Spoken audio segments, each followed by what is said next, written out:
다 함께 일어나셔서 말씀 봉독하겠습니다. 로마서 11장 1절에서 6절 말씀 한 절씩 교독하고 마지막 절은 함께 읽도록 하겠습니다.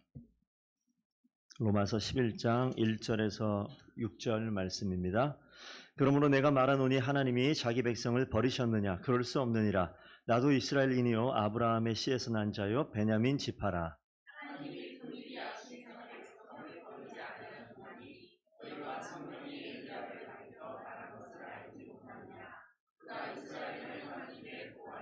주여, 그들이 주의 선지자들을 죽였으며 주의 제단들을 헐어버렸고 나만 남았는데 내 목숨도 찾나이다 하니,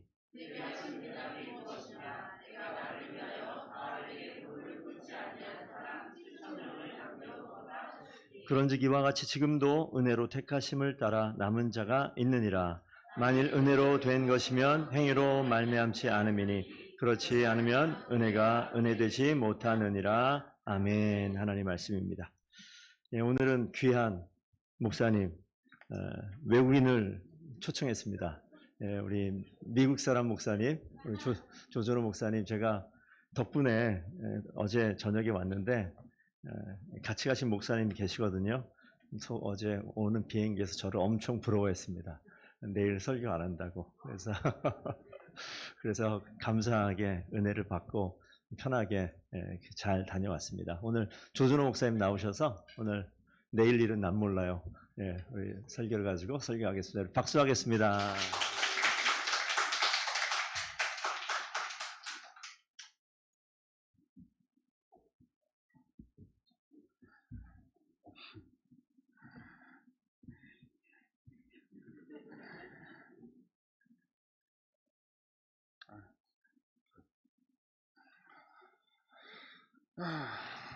어색하네요. 어색하네요. 제가 설교를 안 한 지 한 2년 반 정도 된 것 같습니다. 양복 입은 지도 꽤 오래된 것 같고. 그래서 제가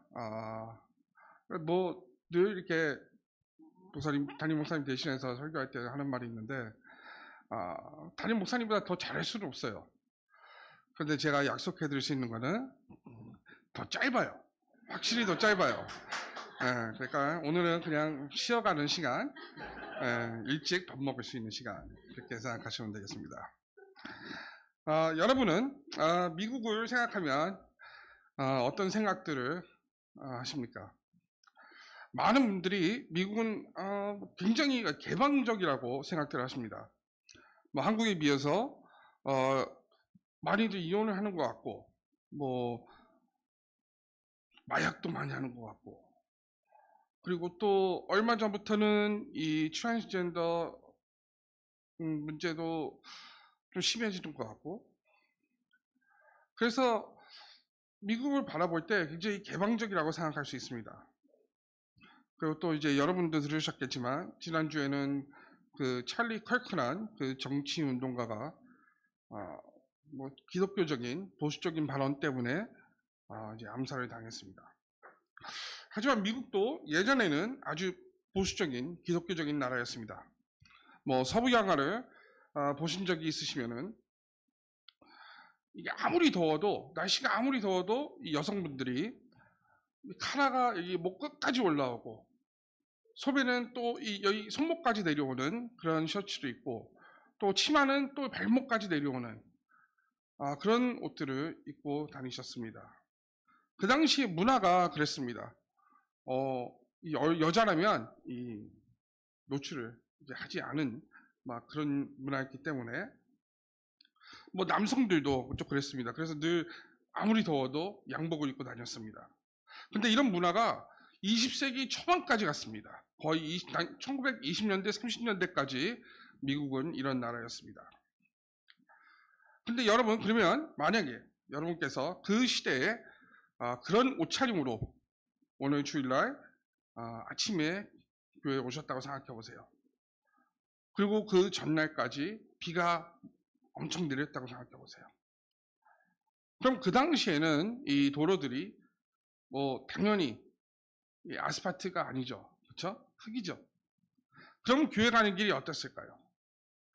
아마 이 갯벌을 지나서 오듯이 좀 많이 힘들었을 것입니다. 뭐 지금이야 뭐 주차장에서 주차장으로 차를 타고 이동을 하지만 그 당시에는 많은 분들이 아직도 걸어 다녔을 것입니다. 그리고 아무리 교회가 가깝다고 할지라도 교회에 도착하면은 입고 있던 치마나 바지, 신고 있던 신발들이 진흙투성이가 되었을 것입니다. 그리고 그 진흙을 예배당까지 끌고 들어가는 것이죠. 예전에 필라델피아에서 있는 한 교회에서 있었던 일인데요. 이런 일이 이렇게 사람들이 비만 오면 막 진흙을 짊어지고 계속 반복적으로 교회를 들어가니까 어느 한 초등학생이 벽돌 공장에서 일하는 자기 아버지한테 찾아가서 자기도 여기서 얘기를 하겠다고 이렇게 말을 하는 거예요. 그래서 이제 그러라고 했죠. 그래서 학교가 끝나면 벽돌 공장으로 가서 매일같이 벽돌을 나르는 거예요. 그러면 이제 일주일 동안 일을 하면 얼마나 주냐면요, 오전을 줘요. 그러면 그 오전 갖고 이 아이가 벽돌을 삽니다. 벽돌 하나. 그리고 주일날 돼서 그 벽돌을 갖고 교회에 가서 교회 마당을 채우기 시작해요. 그래서 이렇게 벽돌이 하나씩 채워가니까 그 목사님께서 이제 묻는 거예요. 지금 뭐 하고 있냐고. 그래서 이 아이가 이제 얘기를 하죠. 비만 오면 교회가 더러워지고 성도들이 이제 고생하는 것 같으니까 자기가 이 벽돌로 여기다 보도를 지금 쌓고 있다고. 그래서 이 목사님이 그 소리 듣고 감동받아서 이제 바로 성도들한테 이제 얘기를 해주는 거죠. 그럼 이 성도들이 그 얘기를 듣고 또 똑같이 감동을 받아서 그 자리에서 즉시 현금을 모아서 이제 뭐 아시겠지만 보도를 예쁘게 말끔하게 만듭니다. 그럼 여러분, 제가 여기서 궁금한 것은 도대체 뭐가 부족해서 그동안 그렇게 교회를 방치해 두었을까요? 이 아이의 이야기를 듣자마자 돈을 걷어서 보도를 완성할 수 있었는데 그럼 돈은 문제가 아니에요.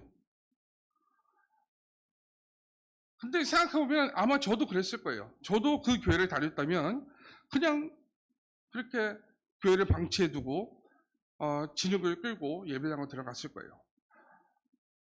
미국 교회는 이제 한국 교회와 달리 새벽 기도가 없어요. 그래서 교회를 매일 가는 게 아니에요. 그리고 교회 끝나고 다 같이 이렇게 밥을 먹는 것도 없어요. 그러니까 이제 일주일에 한 번씩 잠깐 한두 시간씩 갔는데 뭐 당연히 그냥 아무 생각 없이 그냥 다녔을 것입니다. 뭐 비가 1년에 또 오면 또 얼마나 오겠어요. 그런데 그렇다면 이 어린아이는 왜 이런 생각을 했을까요? 왜 혼자만 이런 다른 생각을 했을까요? 오늘 본문을 보시면 이 사도 바울이 로마에 있는 초대교회 성도들에게 그 예수님 오신 이후에 이스라엘 백성의 상황을 정리해주고 있는 장면입니다. 이제 그 당시만 해도 뭐 대부분 초대교회 성도들이 유태인이었습니다. 뭐 지금도 그렇지만 뭐 그때는 당연히 교회보다는 유태인들이 이제 회당을 더 많이 다녔을 것입니다. 그래서 이제 예수님을 믿지 않는, 그러니까 아직까지도 구약 시대처럼 율법만 지키고 그렇게 사는 이 유태인들에게는 어떻게 되는지 궁금한 거예요. 예수님만이 길이라고 그렇게 얘기를 하는데 만약 그게 사실이라면 그럼 메시아를 인정할 수 없는 이 유태인들은 어떻게 되는 것일까요? 지금까지 하나님을 섬겨왔는데 마치 아침에 아무런 경고가 없이 하나님이 그들을 버리게 된 것입니다. 그러니까 유태인 입장에서는 그게 불공평하게 느껴질 수 있는 것입니다. 그래서 사도 바울이 말하기를 절대 그런 게 아니다. 나도 유태인이니까 나를 믿어도 된다. 하나님께서는 결코 우리를 버리신 것이 아니라고 말을 합니다. 그리고는 유태인에게 모세 다음으로 제일 중요한 이 엘리야를 언급합니다. 그래서 엘리야가 신의 산에서 하나님에게 고발을 하는 그런 말을 들려줍니다. 그러니까 엘리야가 주여 그들이 주의 예언자를 죽이고 주의 제단을 헐어버렸으며 살아남은 예언자는 나 하나밖에 없는데 그들은 나마저 죽이려고 합니다. 저는 이 장면이 너무 재밌습니다. 이 장면이 열왕기상 19장에 나옵니다. 이세벨이 갈멜산에서 엘리야가 바알의 선지자 450명이 죽였다는 소식을 듣고 이제 엘리야에게 편지를 보냅니다. 내가 다른 건 모르겠고 내가 너는 죽인다. 그래서 이 편지를 엘리야가 받아요. 그리고 진짜 이 이사벨이 자기를 죽일까봐 겁이 나서 시내산으로 도망을 칩니다. 근데 시내산이 굉장히 멀어요. 거의 한 400-500km 정도 될 거예요. 그래서 가다가 지쳐서 그냥 난 여기서 그냥 죽을 거야 하고 어느 나무 밑에서 잠을 듭니다. 근데 일어나 보니까 천사가 와 있는 거예요. 그 천사가 빵과 물을 주고 그리고 40일 동안 가는데 40일이 걸리는데 천사가 같이 동행을 해줍니다. 그리고 이제 시내산에 도착해서 하나님과 이제 독대를 하는 거죠. 근데 여러분 잘 생각해 보세요. 지금 19장인데 18장에 보시면 엘리야가 갈멜산에서 막 기적을 일으킵니다. 막 하늘에서 불이 내려와서 물로 흠뻑 젖은 제단을 불로 태워버립니다. 그리고 나서는 바알을 섬기던 예언자 450명을 그 자리에서 죽입니다. 그리고는 기도를 7번을 하여서 비를 불러서 3년간의 가뭄을 끝내버립니다. 그리고 46절에 보시면 그 다음에는 엘리야는 여호와께서 주신 놀라운 힘으로 허리를 동이고 이스라엘까지 아합 왕이 타고 있던 마차보다 더 빨리 달려갔다고 나와 있습니다. 그러니까 이걸 다 정리해 보면요, 이 엘리야라는 사람이 막 기적을 여러 번 경험하고 천사랑 40일 동안 동행하고 나중에는 하나님과 독대까지 하는 이 엘리야가 이 이사벨이란 한 여인이 자기를 죽인다고 해서 무서워서 하나님 앞에서 이렇게 불평을 하는 거예요. 얼마나 재밌지 않습니까? 하지만 하나님께서는 이상하게도 이런 엘리야의 마음을 아시고 계십니다. 이게 어떤 마음이냐면 자기는 정말 한다고 하는데 일이 잘 안 풀리는 거예요. 막 끝이 안 보이는 거예요. 그러니까 엘리야 입장에서는 막 기적도 필요 없고 천사도 필요 없는 거예요. 그리고 설마 정말 혼자 했겠어요? 지금 그 당시에 이스라엘 인구가 200만 명이 넘는데 하나님을 믿는 자가 정말 자기 혼자 했겠습니까? 근데 기분이 그런 거예요. 그냥 다 같이 일하는데 이상하게도 나만 일하는 것 같은 거예요. 나만 바쁜 것 같고 나만 힘든 것 같고 집에서 또 나만 집안일 하는 것 같고 애들은 나만 키우는 것 같고. 제가 그랬어요. 집사람이 이번 주에 없었거든요. 그래서 이런 엘리야의 마음을 여호와께서 아시고 이렇게 말씀하십니다. 나와서 내 앞에 서 있거라. 그러고는 여호와께서 그 앞을 지나가십니다. 무서운 강풍이 산을 쪼개며 바위를 부숩니다. 바람이 지나자 지진이 있습니다. 지진 후에는 불이 있고 그 다음에는 아주 부드러운 속삭이는 소리가 들립니다. 여러분, 내 삶이 무너지고 내 삶이 너무 힘들 때 하나님께서 무서운 목소리로 야, 너 이것밖에 안 돼? 이런 말보다는 아주 부드러운 목소리로 괜찮아, 너 잘하고 있어, 다 잘 될 거야, 이러길 원하시지 않습니까? 엘리야는 갈멜산에서 큰 기적을 일으키며 그러면 사람들이 바알을 버리고 다시 하나님께 돌아올 거라고 생각했어요. 막 하나님께서 얼마나 무서운지 이 사람들이 알면은, 이 사람들 보여주면은 다 돌아올 거라고 생각했습니다. 하지만 그런 것들은 사람 마음을 움직일 수 없습니다. 그냥 한순간일 뿐입니다. 하나님께서 아직도 이스라엘 사람 가운데 아직 바알에게 무릎을 꿇지 않고 두 우상에게 입을 맞추지 않은 사람 7,000명을 남겨두었다라고 말씀하십니다. 여러분, 그 7,000명이 누군지 아십니까? 저는 몰라요. 물어보는 거예요. 저도 몰라서.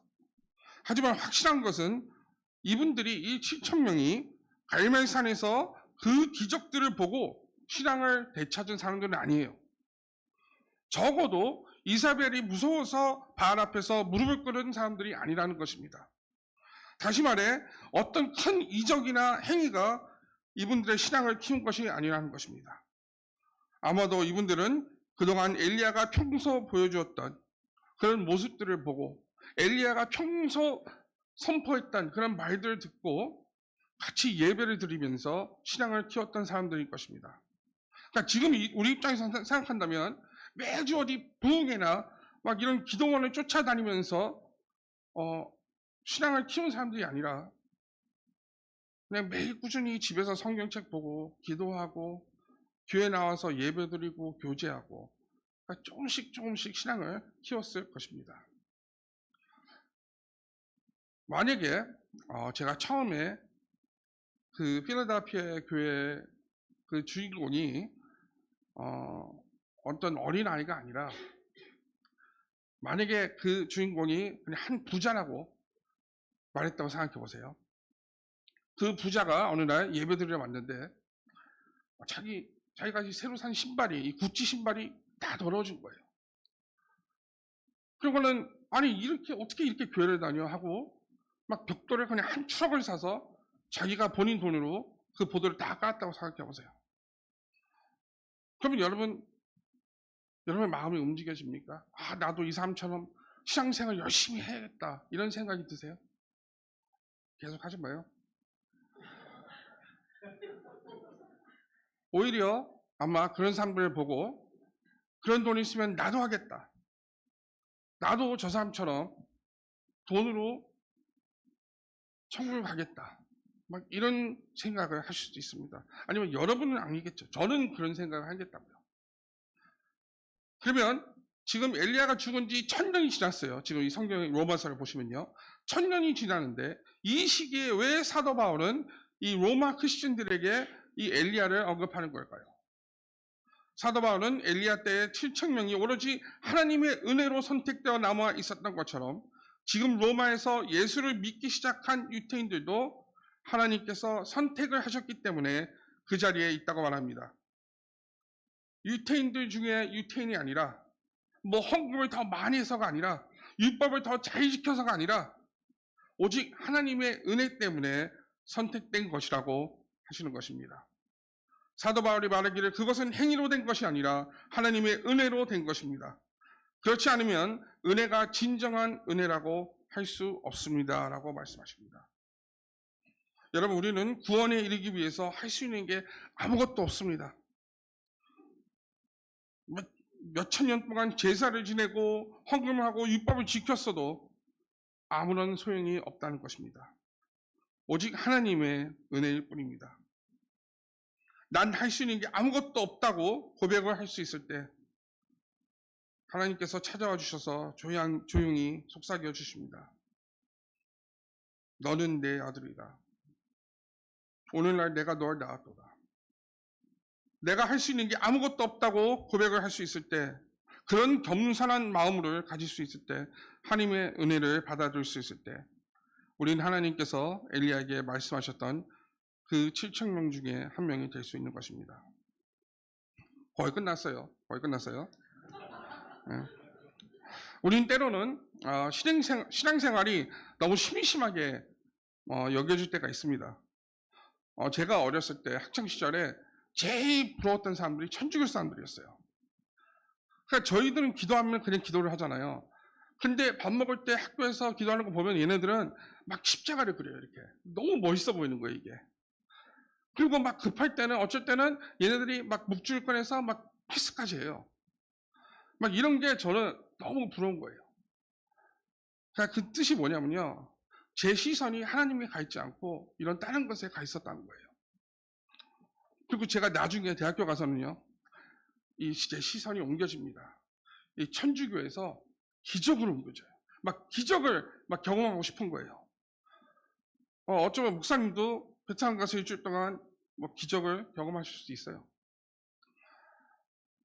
그러니까 베트남 같은 이 선교지에서는 기적이 흔하다고 합니다. 근데 미국, 유럽, 한국 막 이런 선진국에서는 기적이 잘 안 일어나요. 그럼 왜 그럴까요? 그래서 C.S. 루이스 작가가 이런 말을 합니다. 선진국에서는 기적이 잘 안 일어난다고. 기적을 볼 수 없는 이유가 우리가 기적을 경험했을 때 하나님께 영광을 돌리지 않아서 그렇다고 합니다. 그러니까 우리의 시선이 다른 곳에 가 있는 거예요. 뭐 예를 들어 만약에 제가 어떤 불치병에 걸렸다고 생각해보세요. 근데 어느 날 제가 막 서울대 의사를 만났어요. 그래서 그 의사가 제 병을 고쳐줘요. 물론 제가 교회를 다니잖아요. 목사잖아요. 그래서 아마 그 의사분도 감사하고 하나님도 감사할 거예요. 근데 만약에 여러분 중에 한 명이 똑같은 병에 걸렸어요. 그럼 제가 뭐라고 하겠어요? 하나님께서 하셨으니까 걱정하지 말고 그냥 아무 병원에 가. 동네병에 가도 돼. 하나님께서 하신 거니까. 제가 이러진 않을 거 아니에요. 제가 그 의사한테, 그 의사가 훌륭하니까, 그 의사가 고쳤으니까 그 사람한테 가라고 할 것입니다. 어쩌면 선진국에서 좋은 기술과 좋은 의사를 만나서 어려운 병을 고칠 수 있는 기회가 있지만 선교지에서는 그런 선택권이 없을 수도 있습니다. 그런 곳에선 하나님만 바라볼 수밖에 없을 수도 있는 것입니다. 그렇다면 우리나라 같은 선진국에서는 기적을 자주 보지 못한 이유가 하나님께서 역사를 안 하셔서가 아니라 우리가 그 기적을 볼 수 있는 믿음이 부족한 겁니다. 에스라 3장에 보시면 바빌론에서 포로가 되어 끌려갔던 이 이스라엘 백성들이 예루살렘으로 다시 돌아와서 파괴된 성전을 재건하기 시작합니다. 성전 기초를 놓자 예배를 드립니다. 11절에 보시면은 여호와께 감사와 찬양을 드리며 이렇게 노래하였다. 여호와는 선하시며 이스라엘에 대한 그의 사랑은 영원하다. 그러자 모든 백성들이 성전 기초를 놓고 기쁨 때문에 큰 소리로 여호와를 찬양하였다라고 나와 있습니다. 근데 12절에 보시면요. 그러나 솔로몬의 옛 성전을 기억하고 있던 나이 많은 제사장들과 레위인들과 그 밖에 여러 지도자들이 새 성전의 기초가 놓인 것을 보고 대성통곡하였다라고 나와 있습니다. 그러니까 누구는 앞으로 역사하실 하나님을 바라보고 기대하고 기뻐하고 또 누구는 예전에 잘 나갔던 그 시절을 생각하며 원망하고 슬퍼한다는 것입니다. 우리가 과거에 집착하는 것이 문제가 될 수도 있겠지만 우리 과거에서 역사하셨던 하나님을 빼고 과거를 되새기는 것이 더 큰 문제라는 것입니다. 학개서 2장에 보시면 하나님께서 말씀하시기를 너희 가운데 이전에 성전이 얼마나 화려했는지 기억하시는 자가 있느냐? 지금 이 성전은 너희에게 어떻게 보이느냐? 이것은 너에게 보잘것없이 보이지 않느냐?